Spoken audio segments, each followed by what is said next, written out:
चलिए शुरू करते हैं आज का टॉपिक। आज का टॉपिक कक्षा 10 का विज्ञान विषय का जो तीसरा अध्याय है धातु एवं अधातु से, इसका पार्ट संख्या 2 है। इससे पहले हम इस चैप्टर से रिलेटेड एक पार्ट बना चुके हैं, डिस्क्रिप्शन में उसका लिंक आपको मिल जाएगा, उसको आप देख सकते हैं। तो चलिए शुरू करते हैं। सबसे पहले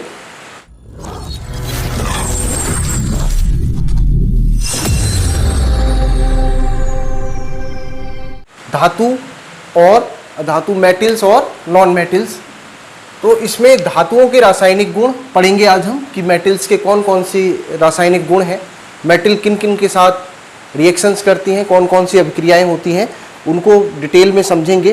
तो चलिए एक एक करके शुरू करते हैं। सबसे पहले धातुएं ऑक्सीजन के साथ अभिक्रिया जब करती हैं तो क्या होता है। पहले अभिक्रिया हम दिखाते हैं धातुओं की ऑक्सीजन के साथ अभिक्रिया। ऑक्सीजन से अभिक्रिया, जब धातुएं ऑक्सीजन से अभिक्रिया करती हैं तो क्या बनाती हैं, धातु ऑक्साइड बनाती हैं। क्या बनाती हैं, धातु ऑक्साइड। ठीक है, जब धातुएं ऑक्सीजन के साथ अभिक्रिया करेंगी तो क्या बनेगा, धातु ऑक्साइड बनेगा। यानी कि धातु प्लस ऑक्सीजन आपका क्या बन जाएगा, रिएक्शन धातु ऑक्साइड। धातु ऑक्साइड बनेगा। रिएक्शन देख लेते हैं। जैसे हमारा एक धातु ले लेते हैं, कॉपर है, इसकी जब हम ऑक्सीजन से अभिक्रिया कराएंगे तो क्या बन जाएगा, CuO बन जाएगा, कॉपर ऑक्साइड। ऑक्साइड कौन होते हैं, धातु ऑक्साइड कौन होंगे, यदि धातु के साथ ऑक्सीजन जुड़ी है तो इसका मतलब वो क्या है, धातु ऑक्साइड है। ठीक है, इसी तरह से हम एल्युमिनियम भी एक प्रकार की धातु है। एल्युमिनियम से जब हम इसकी अभिक्रिया कराएंगे ऑक्सीजन की, तब भी क्या बनेगा, हमारा एल्युमिनियम ऑक्साइड बनेगा। क्या बनेगा, एल्युमिनियम ऑक्साइड, Al2O3, Al2O3। ठीक है, ये भी क्या है, धातु ऑक्साइड है। ये आपका कॉपर ऑक्साइड हो गया और ये हो गया आपका एल्युमिनियम ऑक्साइड हो गया। तो बेसिकली जब धातुएं क्या करती हैं, ऑक्सीजन के साथ अभिक्रिया करती हैं तो क्या बनता है, हमारा धातु ऑक्साइड बनता है। धातु ऑक्साइड किसे कहते हैं, यदि किसी धातु के साथ ऑक्सीजन जुड़ी हुई है, धातु कोई ऑक्सीजन से अभिक्रिया करके ऑक्सीजन जुड़ जाती है तो वो क्या कहलाता है, धातु ऑक्साइड कहलाता है। ठीक है, तो इस प्रकार से और भी अभिक्रियाएं होती हैं। अब देखिए, इसमें एक चीज समझने वाली है कि जो धातुएं हैं उनकी अभिक्रियाशीलता अलग अलग होती है। हमने सक्रियता श्रेणी में पढ़ा है कि जो ऊपर की ओर धातुएं होती हैं, जैसे सोडियम हो गया, पोटेशियम हो गया, आपके मैग्नीशियम हो गया, कैल्शियम हो गया, ये धातुएं कैसी होती हैं, ज़्यादा अभिक्रियाशील होती हैं। क्योंकि सक्रियता श्रेणी में जो धातुएं सबसे ऊपर होती हैं वो बहुत अधिक अभिक्रियाशील होती हैं, और सक्रियता श्रेणी में जो धातुएं नीचे की ओर होती हैं वो बहुत कम अभिक्रियाशील होती हैं। तो इसमें ये जानना है कि जो ऑक्सीजन के साथ अभिक्रिया है वो भी धातुओं की अलग अलग दर से होती है। ऑक्सीजन के साथ सभी धातुएं एक ही दर से अभिक्रिया नहीं करती हैं। विभिन्न धातुएं ऑक्सीजन के साथ विभिन्न अभिक्रियाशीलता दर्शाती हैं। जैसे सबसे पहले पोटेशियम और सोडियम कुछ ऐसी धातुएं हैं जो बहुत तेजी से अभिक्रिया कर लेती हैं। जैसे हमारा आपका हो गया सोडियम और पोटेशियम, पोटेशियम है और सोडियम है, ये सक्रियता श्रेणी में सबसे ऊपर स्थित है। ठीक है, तो ये क्या करती हैं, पोटेशियम और सोडियम, ये बहुत अभिक्रियाशील है और ये ऑक्सीजन से बहुत तेजी से अभिक्रिया कर लेती हैं। यहाँ तक कि जब हम इनको खुले में छोड़ देते हैं, तो जैसे हमने मान लिया ये हमारा कोई पोटेशियम का टुकड़ा रखा हुआ है और इसको हमने खुले में छोड़ दिया, तो ये क्या करती है, वायु से अभिक्रिया, जो यहाँ पर वायु होगी इससे अभिक्रिया करके तुरंत अभिक्रिया कर लेती है।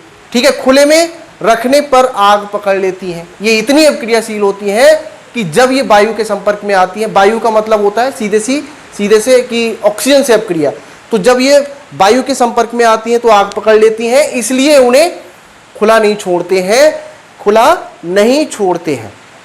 ठीक है, और कभी कभी प्रश्न भी आता है कि क्या कारण है सोडियम और पोटेशियम को कैरोसिन के ऑयल में डुबो करके रखा जाता है। तो उसका रीजन यही है क्योंकि यदि कैरोसिन के ऑयल में नहीं रखेंगे इनको, तो ये क्या करेंगी, वायु के संपर्क में आने पर तुरंत अभिक्रिया कर लेंगी और अभिक्रिया के साथ साथ ये क्या करेंगी, खुद को नष्ट कर लेंगी। हमें पता है कि कैरोसिन का जो ऑयल होता है उस ऑयल में ऑक्सीजन तो होती नहीं है, ऑक्सीजन फ्री होता है। ठीक है, ऑक्सीजन नहीं होती है, इसलिए हम क्या कर सकते हैं सोडियम और पोटेशियम को हम क्या कर सकते हैं, केरोसिन के ऑयल में डुबोकर रख सकते हैं, जिससे कि उनका वो ऑक्सीजन के संपर्क में आने से बच सके और उस स्थिति में पोटेशियम और सोडियम अभिक्रिया नहीं करेंगी। सामान्य ताप पर मैग्नीशियम, एल्युमिनियम, जिंक, लेड आदि धातुएं की सतह पर ऑक्साइड की परत चढ़ जाती है। अब देखिए दूसरी प्रकार की जो अभिक्रियाएं हैं वो है हमारे, ये तो बहुत अभिक्रियाशील हो गई। उसके बाद ये तो बहुत अभिक्रियाशील धातुएं हैं। अब उसके बाद आता है हमारा कौन सा, मैग्नीशियम हो गया, मैग्नीशियम, एल्युमिनियम, ठीक है, copper, magnesium, aluminium, copper, zinc और लेड, जिंक और लेड, ठीक है। ये धातुएं क्या होती हैं, ये भी क्या कर लेती हैं, ऑक्सीजन से अभिक्रिया कर लेती हैं और ऑक्सीजन से अभिक्रिया कर करके ये क्या करती हैं, इनके ऊपर एक पतली परत चढ़ जाती है। जैसे मान लेते हैं ये हमारा मैग्नीशियम का एक टुकड़ा है, तो ये जब धातु वायु के संपर्क में आएगी, जैसे यहां पर क्या होगी, ऑक्सीजन होगी, ये टुकड़ा है तो, और ये ऑक्सीजन जब मैग्नीशियम से अभिक्रिया करेगी तो इसके चारों ओर यहां पर एक परत बन जाती है और ये परत किसकी होती है, मैग्नीशियम ऑक्साइड की होगी, ठीक है। इसका मतलब ये है कि ऊपर की जो परत है ये मैग्नीशियम ऑक्साइड की होगी और अंदर का जो मैग्नीशियम है वो सुरक्षित रहेगा। ऐसे ही एल्युमिनियम है, जब एल्युमिनियम के संपर्क में ऑक्सीजन आएगी तो ऑक्सीजन कहाँ अभिक्रिया करेगी, यहाँ पर अभिक्रिया करेगी और यहाँ अभिक्रिया करेगी तो ये इसके ऊपर भी क्या करेगी, एल्युमिनियम के ऊपर भी एक परत बन जाती है और वो परत किसकी होगी, एल्युमिनियम ऑक्साइड की होगी। इसी तरह से कॉपर है, जिंक है और लेड है, तो इनके ऊपर एक परत चढ़ जाती है। ऑक्साइड की ये धातु, ऑक्साइड की ये परत जो होती है वो धातुओं को पुनः ऑक्सीकरण से सुरक्षित रखती है। यानी कि ये परत क्या करेगी, ये परत इसके अंदर के मैग्नीशियम को सुरक्षित रखेगी, जो मैग्नीशियम ऑक्साइड की परत बनी है, और इसकी जो परत है एल्युमिनियम ऑक्साइड की जो परत है वो इसके अंदर के एल्युमिनियम जो होगा उसको सुरक्षित रखेगी, ठीक है। तो सामान्य ताप पर मैग्नीशियम, एल्युमिनियम, कॉपर, जिंक और लेड भी क्या करती हैं, अभिक्रिया कर लेती हैं ऑक्सीजन के साथ। अगला है, गर्म करने पर आयरन का दहन तो नहीं होता, लेकिन जब बर्नर की ज्वाला में लौह चूर्ण डालते हैं तो वो तेजी से जलने लगता है, ठीक है। अब जैसे आयरन की बात करें तो आयरन क्या करता है, आयरन गर्म करने पर इसका दहन नहीं होता, गर्म करने पर ये नहीं अभिक्रिया करता है ऑक्सीजन के साथ, लेकिन जब बर्नर की ज्वाला में इसको डाला जाता है लौह चूर्ण को, तो वो क्या करता है, लौह चूर्ण डालने पर वह तेजी से जलने लगता है। यानी कि जब लोहे का चूर्ण होगा वो तो अभिक्रिया कर जाएगा, ठीक है। तो ये लोहे के साथ होता है। इसके अलावा कॉपर का दहन नहीं होता, लेकिन काले रंग की परत जम जाती है, ठीक है। अब जैसे हमने बताया कि कॉपर जलता नहीं है, लेकिन ये क्या करेगा, ऑक्सीजन की उपस्थिति में काले रंग की परत बना लेगा इसके ऊपर। जैसे हमारा ये कॉपर का टुकड़ा है और ये इसके संपर्क में जो वायु आएगी, ये वायु क्या करेगी, इसके ऊपर एक परत बना लेगी और वो परत किसकी होगी, कॉपर ऑक्साइड की परत होगी, ठीक है। तो ये भी कॉपर धातु भी क्या कर लेती है, ऑक्सीजन से अभिक्रिया कर लेती है। सिल्वर और गोल्ड अत्यधिक ताप पर भी ऑक्सीजन के साथ अभिक्रिया नहीं करते, ठीक है। सिल्वर और गोल्ड, ठीक है, सिल्वर और जो गोल्ड होता है, सोना और चांदी, ये अभिक्रियाशील नहीं है, बहुत कम अभिक्रियाशील है क्योंकि सक्रियता श्रेणी में सबसे नीचे उपस्थित है। इसलिए ये जो होते हैं वो ऑक्सीजन से अभिक्रिया नहीं करते हैं, चाहे कितना भी ताप हो, टेम्परेचर हो, ऑक्सीजन के साथ कोई अभिक्रिया नहीं करते। तो बेसिकली तीन तरह की कैटेगरी में हमने धातुओं को बांटा है, पोटेशियम और सोडियम है, ये किसी भी तापमान पर ऑक्सीजन के साथ अभिक्रिया कर लेते हैं। मैग्नीशियम, एल्युमिनियम, कॉपर, जिंक और लेड ये क्या करते हैं, सामान्य ताप पर अभिक्रिया कर लेते हैं। और जो हमारा Au और Ag सिल्वर और आपका गोल्ड है, ये क्या करेंगे, ये भी अभिक्रिया नहीं करते हैं किसी भी तापमान पर, कितना भी गर्म करो तब भी ऑक्सीजन के साथ कोई अभिक्रिया नहीं दर्शाते हैं, ठीक है। चलिए अगला ले लेते हैं हम, उभयधर्मी ऑक्साइड एक टॉपिक है, उभयधर्मी ऑक्साइड।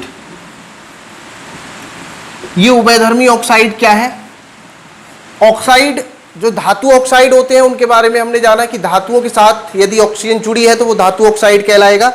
लेकिन जो उभयधर्मी ऑक्साइड बे ऑक्साइड होते हैं, बे धातु ऑक्साइड होते हैं, जो अम्ल और क्षार दोनों से अभिक्रिया कर लेते हैं, यानी कि ये अम्ल और क्षार दोनों से अभिक्रिया कर लेंगे। उभयधर्मी ऑक्साइड बेसिकली धातु ऑक्साइड ही हैं, ये क्या है, धातु ऑक्साइड ही हैं। और ये ऐसे धातु ऑक्साइड हैं जो अम्ल से भी अभिक्रिया कर लेंगे और क्षार से भी अभिक्रिया कर लेंगे। और अम्ल और क्षार से जब अभिक्रिया करेंगे तो क्या बनाएंगे, लवण बनाएंगे और क्या बनाएंगे, जल बनाएंगे। ठीक है, लवण और जल बना देते हैं। तो उभयधर्मी ऑक्साइड किसे कहेंगे, ऐसे धातु ऑक्साइड जो अम्ल और क्षार दोनों से अभिक्रिया कर लेते हैं और अभिक्रिया के फलस्वरूप लवण और जल का निर्माण करते हैं, वे आपके क्या कहलाते हैं, उभयधर्मी ऑक्साइड कहलाते हैं। ठीक है, जैसे आपके कौन कौन से ऑक्साइड होंगे, एल्युमिनियम का ऑक्साइड है या जिंक ऑक्साइड है। ठीक है, एल्युमिनियम का ऑक्साइड क्या होगा, Al2O3, ये आपका एल्युमिनियम ऑक्साइड है। जिंक का ऑक्साइड क्या होगा, ZnO। ये दोनों ऑक्साइड ऐसे हैं जिनको उभयधर्मी ऑक्साइड कहा जाता है।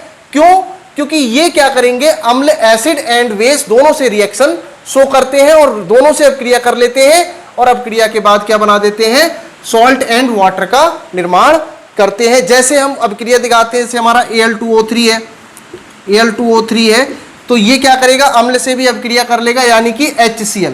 HCl क्या है, एक प्रकार का अम्ल है। इससे जब अभिक्रिया करेगा तो क्या बना देगा, AlCl3 बना देगा, AlCl3। ठीक है, AlCl3 यानी कि एल्युमिनियम क्लोराइड बना देगा और जल के अणु निकल जाएंगे। ठीक है, ये अभिक्रिया बैलेंस नहीं है, लेकिन आपको कॉन्सेप्ट समझ लीजिए कि क्या बनता है। तो जब एल्युमिनियम ऑक्साइड यानी कि एल्युमिनियम ऑक्साइड, यहां पर ये क्या है, आपका अम्ल है, क्या है, अम्ल है। जब एल्युमिनियम ऑक्साइड अम्ल के साथ अभिक्रिया करेगा तब एल्युमिनियम क्लोराइड बनाएगा और जल के अणु का निर्माण करेगा। और यहां पर जो धातु ऑक्साइड है वो उभयधर्मी ऑक्साइड क्यों है, क्योंकि ये अम्ल के साथ साथ क्षार से भी अभिक्रिया करेगा। यानी कि क्षार क्या है हमारा, क्षार से अभिक्रिया दिखा देते हैं इसकी, Al2O3 प्लस NaOH। ये NaOH क्या है, एक प्रकार का ये क्षार है। ठीक है, प्रबल क्षार है। तो इससे जब अभिक्रिया करेगा तो क्या बन जाएगा, आपका लवण बन जाएगा। क्या बन जाएगा, लवण बन जाएगा, सोडियम एल्युमिनेट बन जाएगा, NaLO2 बन जाएगा, NaLO2। ठीक है, प्लस जल। ठीक है, वाटर का मॉलिक्यूल्स, अणु। तो इस तरह से आपका ये बन गया सोडियम एल्युमिनेट। ठीक है, और देखेंगे आप कि जो Al2O3 है, Al2O3 ने अम्ल से भी अभिक्रिया शो कर दी और ये क्या है, आपका क्षार है, दोनों से अभिक्रिया कर रहा है। इसका मतलब ये Al2O3 क्या कहलाएगा, आपका उभयधर्मी ऑक्साइड कहलाएगा। तो उभयधर्मी ऑक्साइड ऐसे ऑक्साइड होते हैं जो अम्ल और क्षार दोनों से अभिक्रिया शो करते हैं, दोनों से अभिक्रिया कर लेते हैं और उस स्थिति में लवण और जल का निर्माण करते हैं, उनको उभयधर्मी ऑक्साइड कहते हैं। इनके उदाहरण में कभी कभी प्रश्न पूछ देता है, उभयधर्मी ऑक्साइड के दो उदाहरण बताइए। तो आप क्या करेंगे, Al2O3 यानी कि एल्युमिनियम का ऑक्साइड और जिंक का ऑक्साइड ZnO जिंक ऑक्साइड, इनका आप उदाहरण दे सकते हैं। ये दोनों के दोनों आपके क्या है, उभयधर्मी ऑक्साइड है। अधिकांश धातु ऑक्साइड जल में अघुलनशील होते हैं। जो धातु ऑक्साइड होते हैं वो जल में अघुलनशील होते हैं। ठीक है, अधिकांश धातु ऑक्साइड जल में अघुलनशील होते हैं, लेकिन इनमें से कुछ में जल में घुलकर क्षारक प्रदान करते हैं। यानी कि जितने भी आपके धातु ऑक्साइड हैं उनमें से मोस्टली क्या होंगे, जल में अघुलनशील होंगे, जल में घुलेंगे नहीं, जल में अघुलनशील। लेकिन कुछ ऐसे धातु ऑक्साइड है यानी कि जब इनको जल में घोला जाएगा तो नहीं घुलेंगे। ठीक है, मान लेते हैं वाटर है, अगर हम इसमें डालें, अधिकांश ऐसे धातु ऑक्साइड हैं जो जल में नहीं घुलते हैं, लेकिन कुछ ऐसे होते हैं कि जो जल में घुल करके क्षार प्रदान करते हैं। कुछ ऐसे धातु ऑक्साइड है जो जल में घुल जाते हैं, उसमें से आपका क्या है, Na2O सोडियम ऑक्साइड। ठीक है, ये कैसा है, ये भी सोडियम का एक ऑक्साइड है और ये जल में घुल जाता है। ऐसे ही K2O, ठीक है, K2O पोटेशियम ऑक्साइड, ये दोनों जब जल में घुलते हैं तो जल में घुलने के बाद ये क्या करते हैं, हाइड्रोक्साइड देते हैं, संबंधित हाइड्रोक्साइड देंगे। यानी कि ये क्या इस तरह से अभिक्रिया कर लेंगे, Na2O। ठीक है, जब जल के साथ अभिक्रिया दिखाएंगे तो क्या बन जाएगा, NaOH। क्या बन जाएगा, NaOH बन जाएगा। ठीक है, तो इस तरह से अभिक्रिया। ऐसे ही K2O, ये भी क्या करता है, जल से अभिक्रिया कर लेता है। अभिक्रिया करने का मतलब ये जल में घुल जा रहा है।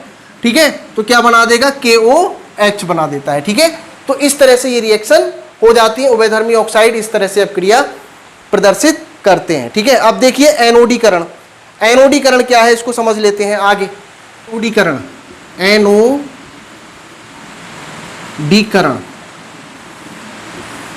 एनोडीकरण क्या है इसके बारे में थोड़ा सा समझते हैं। एल्युमिनियम पर मोटी ऑक्साइड की परत बनाने की प्रक्रिया को एनोडीकरण कहते हैं। एल्युमिनियम पर मान लेते हैं कोई हमारे पास एल्युमिनियम है, ठीक है, ये कि ये एल्युमिनियम की छड़ है और इस एल्युमिनियम की छड़ पर हमने क्या करनी है, मोटी परत बनानी है। इस तरह से इसके बाहर की ओर मोटी परत बनानी है। तो यही इसके ऊपर ऑक्साइड की परत बनाने की प्रक्रिया, एल्युमिनियम ऑक्साइड की परत बनाने की प्रक्रिया ही क्या कहलाती है, एनोडीकरण कहलाती है। और ये कब होगा, जब वायु के संपर्क में आने पर एल्युमिनियम पर, अभी हमने पढ़ा था कि जो एल्युमिनियम होता है वो एल्युमिनियम क्या करता है, वायु के साथ अपक्रिया कर लेता है। वायु के साथ अपक्रिया करके क्या बना देगा, यानी कि ऑक्सीजन के साथ अपक्रिया करके क्या बना देगा, Al2O3 बना देता है। ठीक है, Al2O3 बना देता है। तो ये ऑक्साइड है, धातु ऑक्साइड है। तो इसी धातु ऑक्साइड की मोटी परत जब एल्युमिनियम के ऊपर चढ़ाई जाती है उसको कहा जाता है एनोडीकरण। क्या कहते हैं उसको, एनोडीकरण। और ये एनोडीकरण की प्रक्रिया के कारण एल्युमिनियम ऑक्साइड की जब परत इसके ऊपर चढ़ जाती है तो इससे क्या होता है कि जिससे अंदर की जो धातु होती है, एल्युमिनियम की जो धातु होती है, वो संक्षारण से बच जाती है, यानी कि उसको वो संक्षारित नहीं होती है। और इस परत को मोटा करके इसको जो एल्युमिनियम है अंदर उसको हम क्या कर सकते हैं, संक्षारण से बचा सकते हैं। धातुओं के रासायनिक गुण में अगली जो अभिक्रिया है वो धातुओं की जल के साथ अभिक्रिया।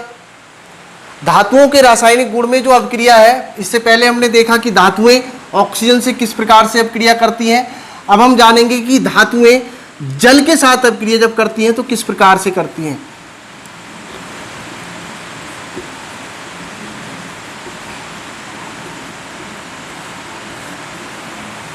जल से अभिक्रिया, धातुएं जल के साथ अभिक्रिया करके क्या बनाती हैं, हाइड्रोजन गैस और धातु ऑक्साइड उत्पन्न करती हैं। ठीक है, धातु ऑक्साइड उत्पन्न करती हैं। अब देखिए, क्या सभी धातुएं जल के साथ अभिक्रिया करके धातु ऑक्साइड बनाती हैं? धातु ऑक्साइड दो चीजें बनती हैं, देखो,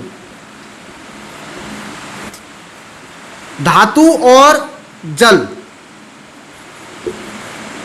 ठीक है, धातु की जब जल के साथ अभिक्रिया होती है तो कुछ तो क्या बना देती है, धातु ऑक्साइड बनाती हैं। और कुछ धातु जब जल से अभिक्रिया करती हैं तो क्या बनाती हैं, धातु हाइड्रोक्साइड बनाती हैं। धातु हाइड्रोक्साइड बनाती हैं। ऐसा क्यों होता है, उसका कारण, ठीक है, कि कुछ धातुएं तो जब जल से अभिक्रिया करती हैं तो धातु ऑक्साइड बनाती हैं और कुछ धातु ऐसी हैं जो जल से अभिक्रिया करती हैं तो धातु हाइड्रोक्साइड बनाती हैं। ठीक है, अब देखो, जो ज्यादा अभिक्रियाशील धातुएं हैं, ठीक है, यानी कि सक्रियता श्रेणी में जो ऊपर की ओर धातुएं हैं वो तो जब जल से अभिक्रिया करती हैं तो क्या बनाती हैं, धातु हाइड्रोक्साइड बनाती हैं। क्या बनाती हैं, धातु हाइड्रोक्साइड। जैसे आपका सोडियम है, ठीक है, आपका पोटेशियम है, ठीक है, कैल्शियम है और मैग्नीशियम है। ये धातुएं जब जल से अभिक्रिया करेंगी तो क्या बनाएंगी, धातु हाइड्रोक्साइड बनाएंगी। ठीक है, उसके बाद इसके नीचे की जो धातुएं हैं वो जब जल से अभिक्रिया करती हैं तो क्या बनाती हैं, धातु ऑक्साइड बनाती हैं। क्या बनाती हैं, धातु ऑक्साइड। ठीक है, जैसे आपका एल्युमिनियम हो गया, ठीक है, एल्युमिनियम हो गया, जिंक हो गया, ठीक है, ये क्या करेंगी, ये जब अभिक्रिया करेंगी तो क्या बनाएंगी, धातु ऑक्साइड बनाएंगी। ठीक है, या आयरन हो गया, ठीक, तो क्यों, क्योंकि ये इन धातुओं से कम अभिक्रियाशील है। बेसिकली आपको इतना समझना है कि जो सक्रियता श्रेणी में ऊपर की 4 धातुएं हैं वो तो क्या करेंगी, जब धातु जल के साथ अभिक्रिया करेंगी तो धातु हाइड्रोक्साइड बनाएंगी, और जब सक्रियता श्रेणी में बीच की धातुएं हैं वो क्या करेंगी, आपके किसका निर्माण करेंगी, धातु ऑक्साइड का निर्माण करती हैं। किसका निर्माण करती हैं, धातु ऑक्साइड का, जिनमें एल्युमिनियम, जिंक और आयरन है। ठीक है, तो ये इस तरह से अभिक्रिया दिखाती हैं। लेकिन अभिक्रिया श्रेणी में जो हमारी सक्रियता श्रेणी है, उस सक्रियता श्रेणी में जो नीचे की धातुएं हैं, ठीक है, बहुत नीचे की धातुएं हैं, वो कोई भी अभिक्रिया जल के साथ नहीं दिखाती हैं। जैसे आपका लेड हो गया, कौन कौन सी, लेड हो गया, ये कोई अभिक्रिया नहीं करेगी लेड। इसके अलावा कॉपर हो गया, ये भी कोई अभिक्रिया नहीं दिखाएगी। लेड, कॉपर, सिल्वर और गोल्ड, ठीक है, सिल्वर और गोल्ड, ये धातुएं क्या करती हैं, जल के साथ कोई अभिक्रिया नहीं दिखाती। देखो 3 तरह की धातुएं हैं। ये अब जो हमारी सक्रियता श्रेणी है, सक्रियता श्रेणी में सबसे ऊपर की ओर धातुएं हैं। ये धातुएं तो क्या करती हैं, जल के साथ जब अभिक्रिया करेंगी तो क्या बनाएंगी, धातु ऑक्साइड बनाएंगी, ठीक है। सक्रियता श्रेणी में जो मध्यम क्रियाशील धातुएं हैं जैसे एल्युमिनियम, जिंक और आयरन, ये जब अभिक्रिया करेंगी तो क्या बनाएंगी, धातु ऑक्साइड बनाएंगी। सक्रियता श्रेणी में जो धातुएं नीचे की ओर है जैसे ये वाली धातुएं हैं, ये जल के साथ कोई अभिक्रिया नहीं करती हैं, जल के साथ कोई अभिक्रिया नहीं करती हैं क्योंकि ये बहुत कम अभिक्रियाशील होती हैं, ठीक है। तो इस तरह से जल क्या करता है, अभिक्रियाएं दिखाता है। अब इसमें भी जो जल की अभिक्रियाएं होती हैं वो जल की अभिक्रियाएं अलग अलग प्रकार के जल के साथ होती हैं। जैसे कुछ धातुएं तो ऐसी होती हैं जो ठंडे जल से भी अभिक्रिया कर लेती हैं, कुछ धातुएं ऐसी होती हैं कि जो जल बाष्प के साथ अभिक्रिया करती हैं, स्ट्रीम के साथ अभिक्रिया करती हैं, और कुछ धातुएं ऐसी होती हैं जो गर्म जल के साथ अभिक्रिया करती हैं। तो धातुएं अभिक्रिया तो कर रही हैं जल के साथ, लेकिन जो जल है उसकी अवस्था में भी अंतर है, ठीक है। कुछ धातुएं तो ठंडे पानी के साथ अभिक्रिया कर जाती हैं, इतनी अभिक्रियाशील हैं। कुछ धातुएं ऐसी हैं जो गर्म पानी के साथ अभिक्रिया कर रही हैं, और कुछ धातुएं ऐसी हैं जो स्ट्रीम के साथ अभिक्रिया कर रही हैं, बाष्प के साथ अभिक्रिया कर रही हैं, और कुछ धातुएं ऐसी हैं जो अभिक्रिया ही नहीं कर रही हैं, ठीक है। तो इस तरह से जल के साथ जब धातुओं की अभिक्रिया होती है तो उसमें बहुत अधिक विविधता पाई जाती है, ठीक है। देखते हैं कि किस प्रकार से जो धातुएं हैं वो अभिक्रिया करेंगी। अभी हमने आपको बताया कि सोडियम और पोटेशियम, ये धातुएं तो बहुत अभिक्रियाशील हैं, और ये जो सोडियम और पोटेशियम है ये क्या करती हैं, कोल्ड वाटर के साथ ही अभिक्रिया कर लेती हैं, कोल्ड वाटर, ठीक है, ठंडे जल के साथ ये अभिक्रिया कर लेती हैं, बहुत अभिक्रियाशील होती हैं, और ये ठंडे जल के साथ तेज अभिक्रिया कर लेती हैं। और इनकी जो अभिक्रिया होती है कोल्ड वाटर के साथ वो कैसी होती है, ऊष्मा क्षेपी अभिक्रिया होती है, यानी कि जब जल से अभिक्रिया होती है तो बहुत ज्यादा ऊष्मा बाहर की ओर निकलती है, बहुत ज्यादा ऊष्मा बाहर की ओर निकलती है, ठीक है, बाहर की ओर निकलती है, जिससे उत्सर्जित हाइड्रोजन तत्काल प्रज्वलित होकर, यानी कि जो अभी आपको बताया कि हाइड्रोजन भी क्या होगी, हाइड्रोजन गैस भी निकलेगी। क्या निकलेगी, हाइड्रोजन गैस। जब धातु जल के साथ अभिक्रिया करेगी तो धातु ऑक्साइड के साथ साथ क्या होगा, हाइड्रोजन गैस भी निकलेगी। अब देखो इस स्थिति में क्या होता है, जो कोल्ड वाटर होता है, जब कोल्ड वाटर, सोडियम और पोटेशियम बहुत अभिक्रियाशील होती हैं, और बहुत अभिक्रियाशील होने के कारण जिनसे इनसे जब अभिक्रिया होती है तो वो कैसी होती है, ऊष्माक्षेपी अभिक्रिया होती है। किस प्रकार की अभिक्रिया होती है, ऊष्माक्षेपी अभिक्रिया होती है, ऊष्मा बाहर की ओर निकलती है।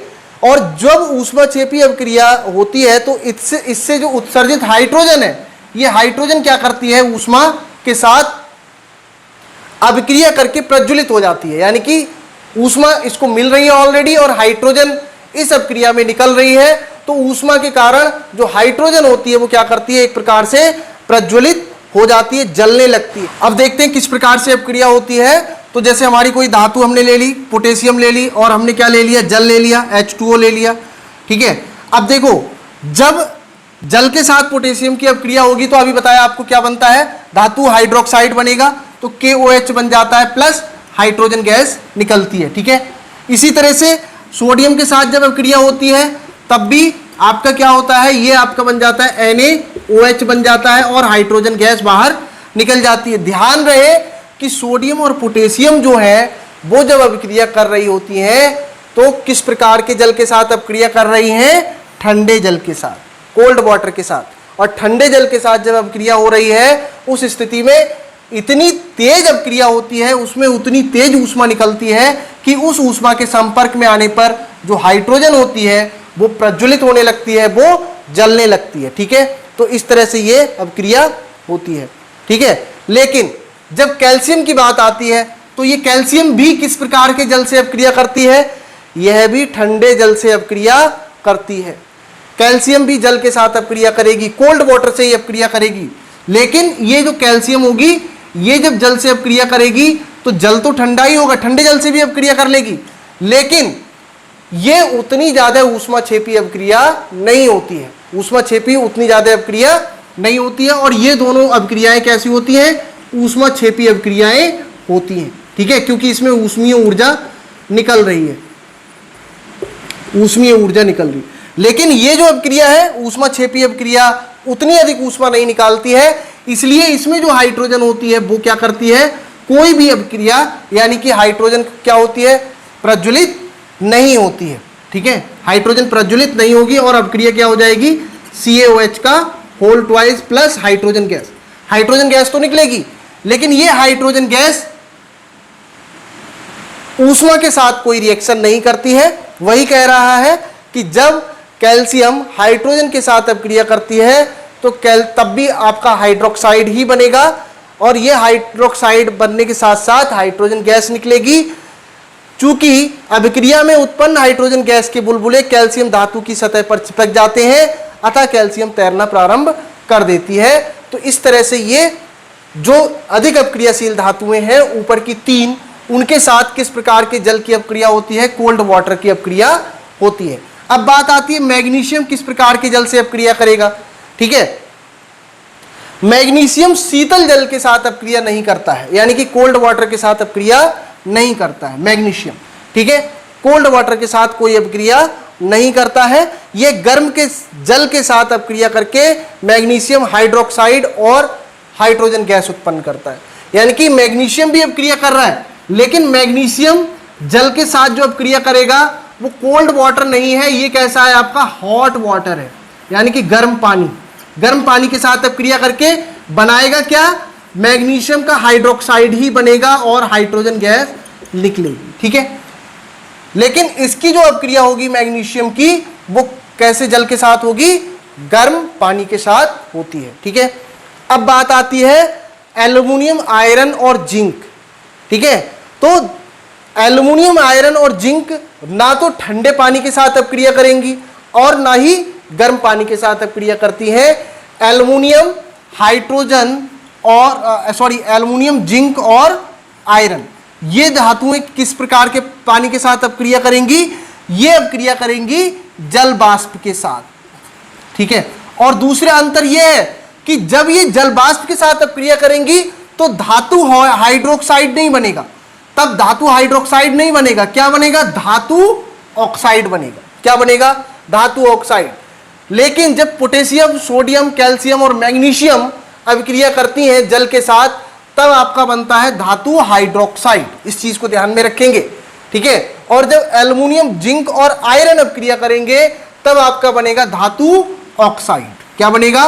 धातु ऑक्साइड, ठीक है। और दूसरा अंतर कि एल्युमिनियम, जिंक और आयरन ये जल वाष्प के साथ अपक्रिया करेंगे, जबकि पोटेशियम, सोडियम, कैल्शियम ये कोल्ड वाटर के साथ अपक्रिया करते हैं। और मैग्नीशियम एकमात्र ऐसी धातु है जो ठंडे जल के साथ अपक्रिया नहीं करेगी। ये किस जल के साथ अपक्रिया करेगी? हॉट वाटर के साथ अपक्रिया करेगी, गर्म जल के साथ अपक्रिया करेगी, ठीक है। तो इस तरह से अभी हम दिखाते हैं आपको कि एल्युमिनियम, आयरन और जिंक किस प्रकार से अपक्रिया करते हैं।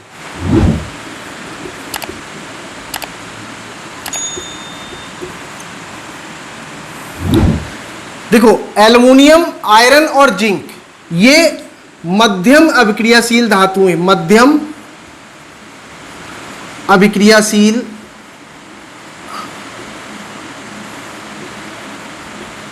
धातुएं हैं, ठीक है। और ये किस प्रकार के जल से अपक्रिया करेंगी? ये करेंगी जल वाष्प के साथ अपक्रिया। किसके साथ? जल वाष्प के साथ, ठीक है, स्ट्रीम के साथ, भाप के साथ अपक्रिया करती हैं। जैसे हमारा Al है, ठीक है, एल्युमिनियम है।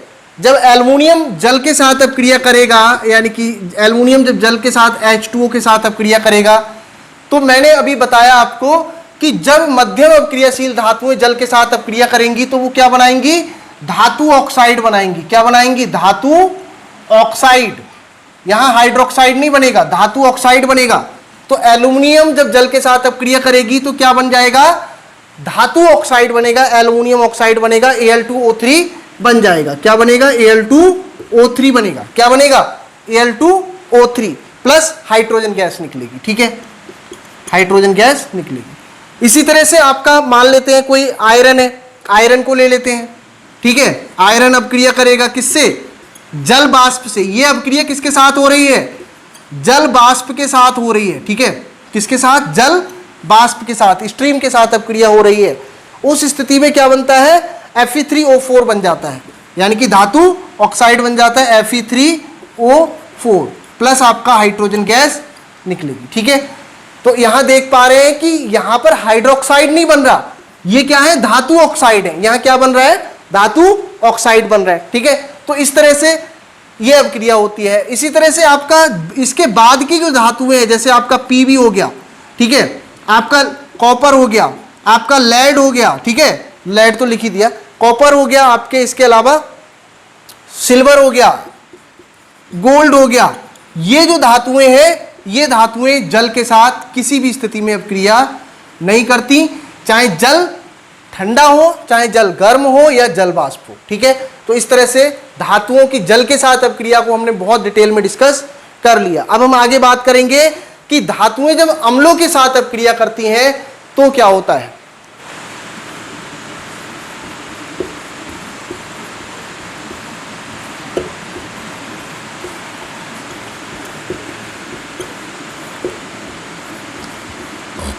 धातुओं की अम्लों से अपक्रिया, जब धातुएं एसिड्स से अपक्रिया करेंगी उस स्थिति में क्या होगा, ठीक है। देखिए, जब धातुएं अम्ल के साथ अपक्रिया करती हैं तो लवण बनाती हैं और क्या बनता है आपका, हाइड्रोजन गैस निकलती है, ठीक है। जब धातुएं अम्ल से, धातु प्लस अम्ल, धातुएं जब अम्ल से अपक्रिया करेंगी तो क्या बनेगा, लवण बनेगा, सॉल्ट बनेगा और क्या बनेगा, हाइड्रोजन गैस निकलेगी, ठीक है। उदाहरण से देख लेते हैं, जैसे हमारा Fe है, Fe धातु है, इसकी अपक्रिया HCl से कराएंगे तो क्या बनेगा, FeCl2 बनेगा, FeCl2 plus hydrogen gas, FeCl2 plus hydrogen, ठीक है। ये बन जाएगा आपका, समीकरण को बैलेंस कर लेंगे। इसको हम बता चुके हैं कि किस प्रकार से समीकरण बैलेंस करते हैं। इसी तरह से मैग्नीशियम है, मैग्नीशियम जब ये HCl से अपक्रिया करेगा, ये क्या है, अम्ल है, क्या है, अम्ल है, तो आपका क्या बनेगा, MgCl2 बनेगा प्लस हाइड्रोजन गैस निकल जाएगी, ठीक है, हाइड्रोजन गैस निकलेगी, ठीक, MgCl2। इसी तरह से जिंक है, Zn से, Zn भी क्या है, धातु है, तो इससे भी जब अम्ल की अपक्रिया होगी तो क्या बनेगा आपका, जिंक क्लोराइड बनेगा प्लस हाइड्रोजन गैस बनेगी, ठीक है, zinc chloride plus hydrogen gas. इसी तरह से आप और भी देख सकते हैं कि एल्युमिनियम है, एल्युमिनियम जब अपक्रिया करेगा अम्ल से तब क्या बनेगा, AlCl3 एल्युमिनियम क्लोराइड बनेगा प्लस क्या बनेगा आपका, हाइड्रोजन गैस निकल जाएगी, ठीक है। और ये सब के सब क्या है, लवण है, क्या है, लवण है, ठीक है। तो धातुएं जब अम्लों से अपक्रिया करेंगी तो अम्ल से अपक्रिया करके लवण बनता है और हाइड्रोजन गैस निकलती है, ठीक है। ये आपने देख लिया उदाहरण कि आयरन किस तरह से, मैग्नीशियम, जिंक और एल्युमिनियम, ये जब अपक्रिया कर रही हैं तो क्या बना रही हैं, लवण बना रही हैं और हाइड्रोजन गैस बाहर निकल रही है। यहां अपक्रियाशीलता, ठीक है। अब देखिए एक शब्द है एक्वारेजिया, प्रश्न पूछ देता है कि एक्वारेजिया क्या है एग्जाम में, एक्वारेजिया, ठीक है। एक्वारेजिया 3:1 के अनुपात में सांद्र HCl एवं सांद्र नाइट्रिक अम्ल का मिश्रण होता है। यानी कि एक्वारेजिया किस किस का मिश्रण है, सांद्र हाइड्रोक्लोरिक अम्ल और HNO3, ठीक है, सांद्र HCl और सांद्र HNO3, ये दोनों क्या है, अम्ल है, दोनों क्या है, अम्ल है, ठीक है। सांद्र नाइट्रिक अम्ल का मिश्रण होता है और इनमें जो अनुपात होता है वो 3:1 होता है। यानी कि 3 हिस्सा अगर हम सांद्र HCl का ले लें और 1 हिस्सा सांद्र HNO3 का ले लें तो ये मिलकर के क्या बन जाएगा, एक्वारेजिया बन जाता है, ठीक है, मिश्रण होता है। और ये इतना तीव्र होता है कि ये जो मिश्रण होगा ये क्या करेगा, गोल्ड को भी गलाने की क्षमता रखता है, गोल्ड को पिघला सकता है, उसको गला सकता है, ठीक है। गोल्ड को गला सकता है। कौन? Aqua regia. और एक्वा रेजिया है क्या? सांद्र HCl और सांद्र HNO3 का 3:1। ठीक है, अगर HCl 3 हिस्सा है तो HNO3 कितना है होगा? 1 हिस्सा होगा। और इन दोनों से बना हुआ मिश्रण क्या कहलाएगा? एक्वा रेजिया कहलाएगा। और ये एक्वा रेजिया इतना तीव्र होता है कि ये गोल्ड को गला देता है, सोने को गला देता है, जबकि दोनों में किसी एक अम्ल में अकेले क्षमता नहीं होती है। लेकिन अगर इनको अकेले अकेले हम कहें कि भाई गलाइए लोहे को, तो इनकी क्षमता इतनी नहीं है कि ये गोल्ड को गला पाए। लेकिन जब इनका 3:1 का मिश्रण मिल जाता है तो ये क्या करता है? गोल्ड को गला देता है। और यही एक्वा रेजिया है। ठीक है, अभी हमने बात की कि अम्लों के साथ जो अभिक्रिया होती है, कई सारी अभिक्रियाएं आपको दिखाई, तो इस चीज़ को ध्यान रखेंगे कि क्या सभी धातुएं अम्लों से अभिक्रिया करती हैं? नहीं, अम्लों के साथ अभिक्रिया, धातुओं की अम्लों के साथ अभिक्रिया, सभी धातुएं अम्लों के साथ अभिक्रिया नहीं करती हैं। सक्रियता श्रेणी में जो धातुएं हाइड्रोजन से नीचे हैं, जो धातुएं सक्रियता श्रेणी में हाइड्रोजन से नीचे हैं, वो धातुएं अभिक्रिया नहीं करती हैं, वो धातुएं अभिक्रिया नहीं करती हैं। जैसे आपका कॉपर हो गया, ठीक है, कॉपर अभिक्रिया नहीं करेगी अम्ल के साथ। ठीक है, सभी धातुएं अम्लों के साथ अभिक्रिया नहीं करेंगी। सक्रियता श्रेणी में वे धातुएं जो हाइड्रोजन के नीचे हैं वो अभिक्रिया नहीं करेंगी। जैसे आपका कॉपर हो गया, मरकरी हो गया, ठीक है, मरकरी भी अभिक्रिया नहीं करेगा।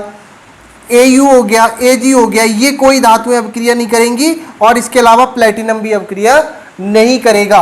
तो सक्रियता श्रेणी में जो धातुएं हाइड्रोजन के नीचे होती हैं वो अम्लों के साथ अभिक्रिया नहीं करती हैं। इस चीज का ध्यान रखेंगे। और ऊपर की ओर जो धातुएं होती हैं वो धातुएं क्या करती हैं? अम्लों के साथ अभिक्रिया कर लेती हैं। और जो धातु जितनी ज्यादा ऊपर है सक्रियता श्रेणी में, वो धातु अम्ल के साथ उतनी ही तेजी से अभिक्रिया करती है और उतनी ही एक्सोथर्मिक होती है। क्योंकि ये जो धातुओं के साथ अम्लों की जब अभिक्रिया होती है तो ये कैसी अभिक्रिया होती है? ऊष्माक्षेपी अभिक्रिया होती है, जिसमें ऊष्मा बाहर की ओर निकलती है। और जो धातु सक्रियता श्रेणी में जितने ऊपर है, ऊपर की धातुएं जब सक्रियता श्रेणी में, जब सक्रियता श्रेणी में जो ऊपर की ओर की धातुएं हैं वो जब अम्लों से अभिक्रिया करेंगी तो ऊष्माक्षेपी अभिक्रिया होगी। हाइड्रोजन के नीचे जो धातुएं हैं वो अम्लों से कोई अभिक्रिया नहीं दिखाती हैं। ठीक है, अब देखिए धातु की अन्य धातु लवणों के साथ अभिक्रिया। धातु की अन्य धातु लवणों के साथ अभिक्रिया।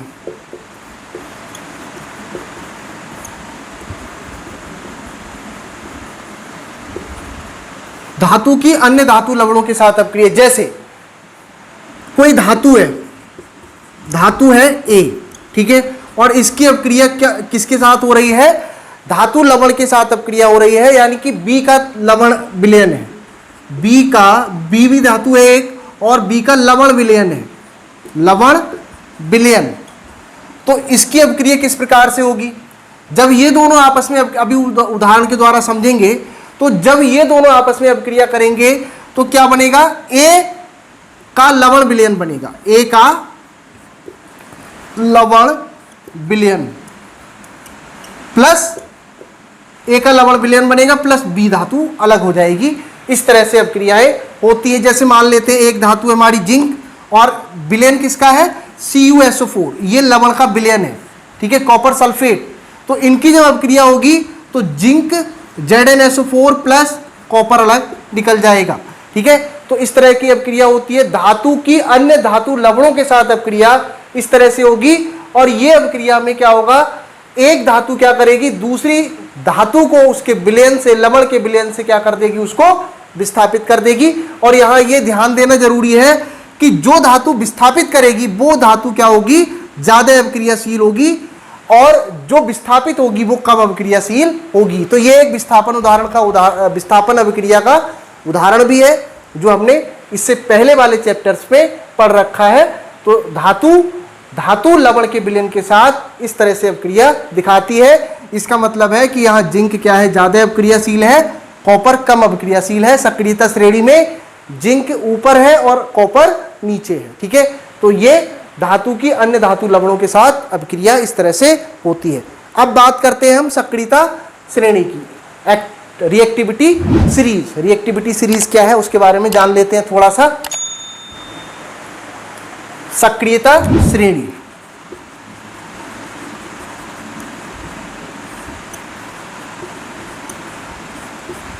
धातुओं की अभिक्रियाशीलता के आधार पर एक श्रेणी बनाई गई है। धातुओं की अभिक्रियाशीलता के आधार पर एक श्रेणी बनाई गई है, उनकी अभिक्रियाशीलता को घटते हुए क्रम में रखा गया है ऊपर से नीचे की ओर, उसको सक्रियता श्रेणी कहते हैं। ठीक है, सक्रियता श्रेणी वह सूची है जिसमें धातुओं को क्रियाशीलता के अवरोही क्रम में रखा गया है, क्रियाशीलता के अवरोही क्रम में रखा गया है। अर्थात सबसे ऊपर जो धातुएं होंगी वो क्या होंगी, ज्यादा अभिक्रियाशील होंगी, और सबसे नीचे जो धातुएं होंगी वो कम अभिक्रियाशील होंगी। सबसे ऊपर जो धातु है, सबसे ऊपर धातु है पोटेशियम, वो सबसे अधिक अभिक्रियाशील है, और सबसे नीचे धातु है प्लेटिनम, वो सबसे कम अभिक्रियाशील है। तो ये धातुओं की अभिक्रियाशीलता के आधार पर एक श्रेणी बनाई गई है, उसके बारे में हम बात करेंगे। सबसे ऊपर है आपका पोटेशियम, सबसे ऊपर है क्या, पोटेशियम, फिर है आपका सोडियम, फिर है आपका कैल्शियम, फिर मैग्नीशियम। ठीक है, calcium, magnesium, aluminium, zinc, aluminium, zinc, iron, aluminium, zinc और आयरन। ठीक, एल्युमिनियम, जिंक और आयरन, फिर है लेड, पीवी, और फिर है हाइड्रोजन। ठीक है, potassium, sodium, calcium, magnesium, aluminium, zinc, iron, lead और हाइड्रोजन। अब हम इसी तरह से और भी लिख लेते हैं। यहां से हाइड्रोजन को सबसे ऊपर लिख लिया, फिर उसके बाद की जो धातुएं हैं वो लिखेंगे कॉपर, ये हो गया आपका कॉपर, फिर हो गया आपका Hg। ठीक है, कॉपर और Hg, फिर हो गया आपका सिल्वर Ag, और फिर हो गया आपका Au गोल्ड, और फिर हो गया आपका प्लेटिनम। ठीक, ये हाइड्रोजन के ऊपर की धातुएं हैं और ये हाइड्रोजन के नीचे की धातुएं हैं। ठीक है, अब देखो जो धातु सबसे ऊपर है, ये वाली धातुएं भी क्या है, इसके नीचे ही है। ठीक है, हमने उनको याद करने के लिए अभी एक ट्रिक बताएंगे। अब इनको हम कैसे याद करेंगे, तो याद करेंगे केदारनाथ का माली, आलू, जेडन से जरा, फीका, पकाता है। ठीक, केदारनाथ का माली, केदारनाथ का माली आलू जरा फीका पकाता है। ठीक है, ये हाइड्रोजन से ऊपर की धातु के लिए ट्रिक है। अब यहां से क्या हो जाएगा, हाई कोर्ट, हाई कोर्ट है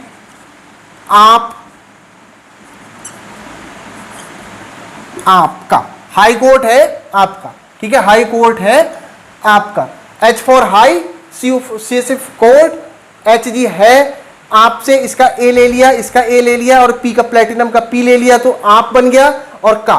ठीक है, तो ये ट्रिक है, केदारनाथ का माली आलू जरा फीका पकाता है, हाई कोर्ट है आपका। ठीक है, इस ट्रिक के आधार पर हम क्या कर सकते हैं, ये सक्रियता श्रेणी को याद कर सकते हैं। ये सक्रियता श्रेणी में पोटेशियम सबसे ऊपर है, सोडियम उसके नीचे है, इसका मतलब पोटेशियम सबसे अभिक्रियाशील है और सबसे कम अभिक्रियाशील कौन सी है, प्लेटिनम है। ठीक है, तो इस ट्रिक के आधार पर हम क्या कर सकते हैं, इस ट्रिक के आधार पर हम क्या कर सकते हैं, इन सक्रियता श्रेणी के धातुओं को ध्यान में रख सकते हैं कि कौन सी धातु कहां पर स्थित है। ठीक है, और ये हमें क्रेडिट जहां से मिला है वो आपको नीचे दिख रहा है, उनका नाम हमने मेंशन किया है।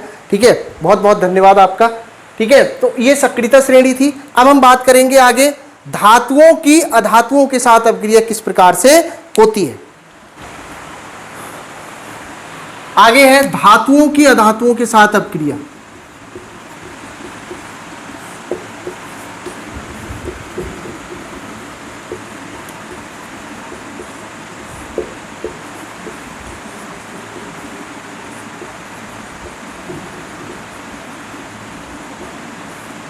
धातुओं की अधातुओं के साथ अभिक्रिया।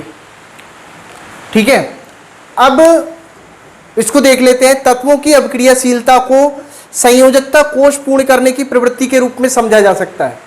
यानी कि किसी भी कोई भी तत्व कितना अभिक्रियाशील है, वो क्यों अभिक्रियाशील होता है, क्योंकि प्रत्येक तत्व अपनी बाहरी कक्षा को संतृप्त करने की कोशिश में लगा रहता है और वो क्या करता है, जो उसका बाहरी संयोजकता कोष होता है उसको पूरा करने की कोशिश करता रहता है। ठीक है, इसलिए तो जो धातु के परमाणु होते हैं वो अपने संयोजकता कोष को पूर्ण करने के लिए एक या एक से अधिक इलेक्ट्रॉन को त्याग करके धनायन बनाते हैं। देखो दो स्थितियां हैं, धातुएं क्या करती हैं, धातुएं संयोजकता कोष को कैसे पूर्ण करेंगी, धातुएं संयोजकता कोष को पूर्ण करने के लिए इलेक्ट्रॉन्स को देती हैं, इलेक्ट्रॉन्स को क्या करती हैं, देती हैं, यानी कि इलेक्ट्रॉन को देकर के क्या बना लेती हैं, वो धनायन बना लेती हैं। क्या बना लेती हैं, धनायन।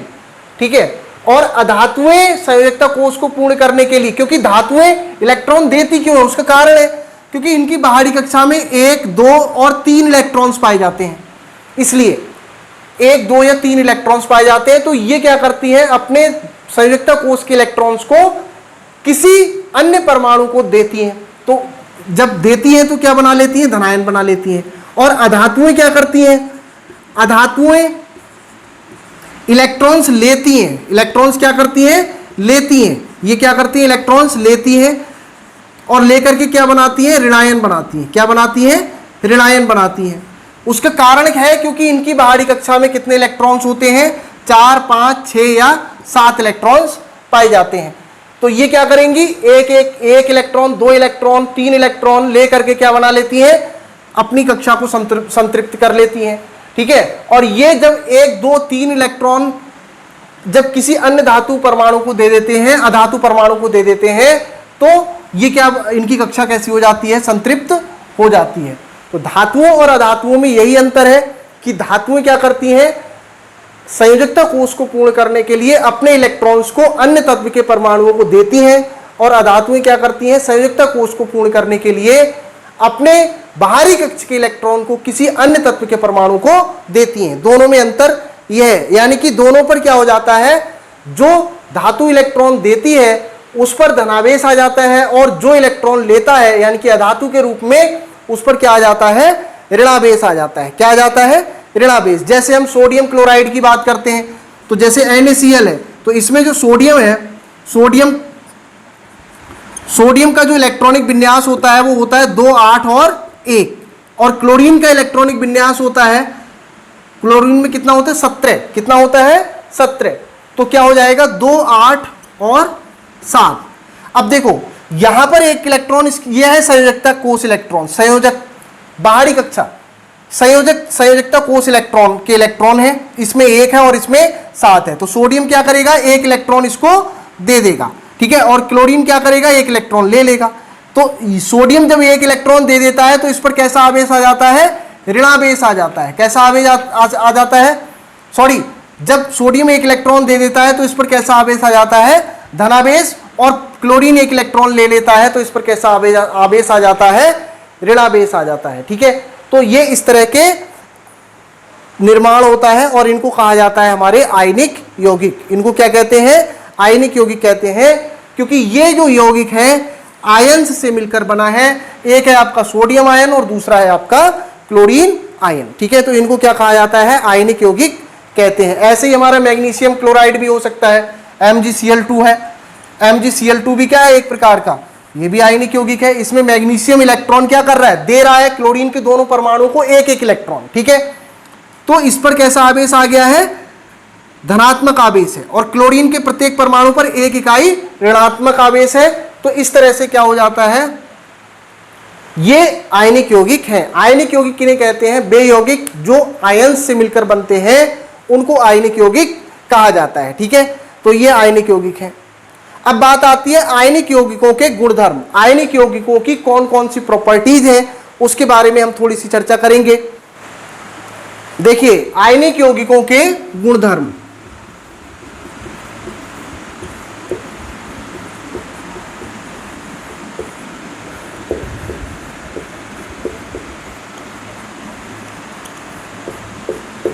आयनिक यौगिकों के बारे में आपको बता दिया। आयनिक कंपाउंड कौन से होंगे, जो आयन से मिलकर बनते हैं। बेसिकली आयनिक यौगिकों में एक आयन धनायन होगा और दूसरा आयन ऋणायन होगा।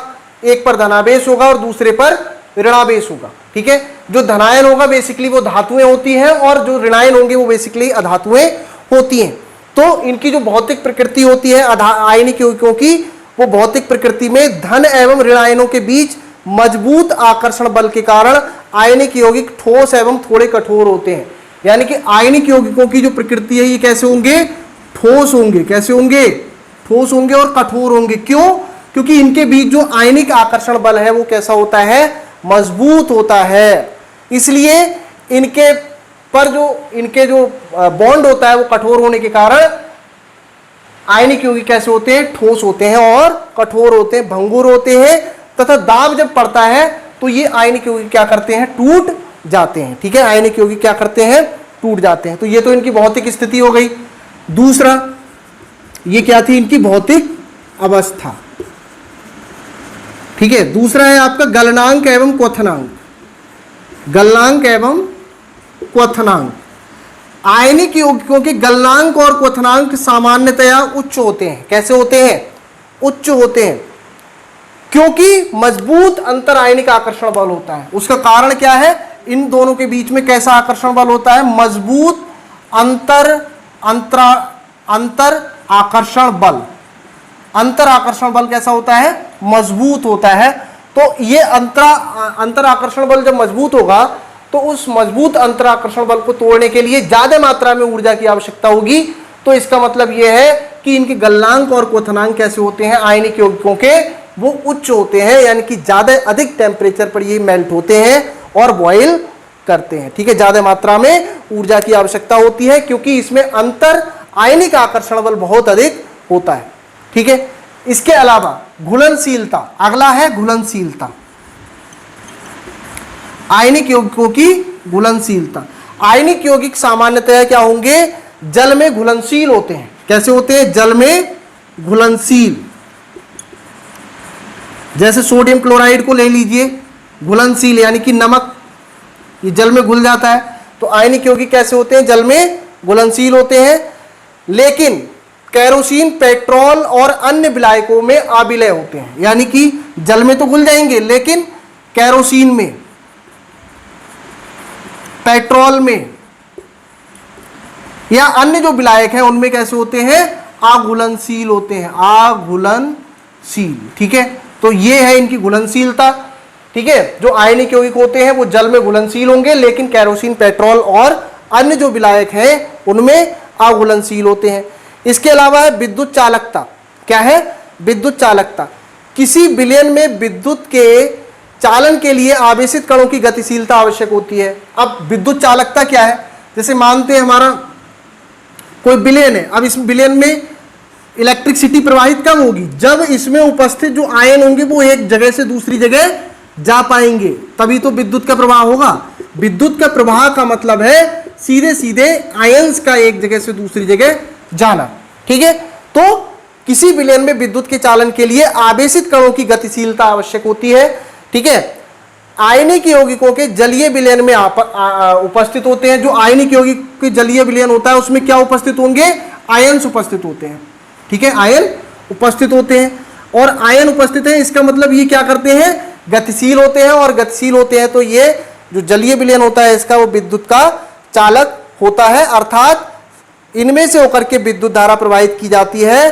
तो ये आयन विपरीत इलेक्ट्रॉन्स की ओर गमन करने लगते हैं।